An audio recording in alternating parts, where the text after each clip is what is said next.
Parliamo adesso di violenza sulle donne perché anche qui si apre un fronte di polemica. In sostanza la Regione l'anno scorso aveva finanziato aiuti proprio in questo ambito con 400.000 euro. Quest'anno però gli aiuti sono dimezzati e così oggi sono scoppiate le proteste un po' in tutta la Regione. Vediamo.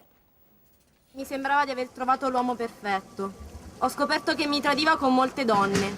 Le portava nella nostra casa quando io non c'ero.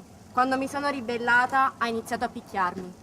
Storie di donne violate, molestate, picchiate dal proprio compagno. I bambini, ma questo non basta fermarlo. Mi ha stuprata 4 volte. Storie di donne lette ad alta voce in Piazza delle Erbe a Padova dalle studentesse delle scuole superiori e dell'università. È il flash mob che si è tenuto nelle principali piazze del Veneto, qui a Padova, come in Corso Palladio a Vicenza. Una manifestazione collettiva per protestare contro la Regione Veneto che nella finanziaria 2014 ha dimezzato i fondi destinati ai progetti sostenuti dai centri antiviolenza, da 400.000 euro dell'anno scorso ai 200.000 di oggi. Un duro colpo per le strutture come il centro di Padova che di anno in anno dà accoglienza a sempre più casi. 38 le donne aiutate nel 2003, 720 nel 2013.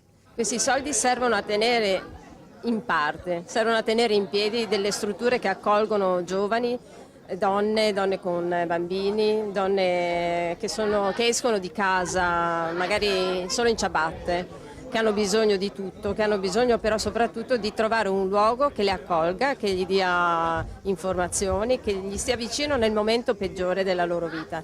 Ad impegnarsi con senso civico e buona volontà gli studenti che già l'anno scorso da Padova avevano lanciato una campagna nazionale sul web dal titolo Mettiamoci la faccia. Perché ci si impegna?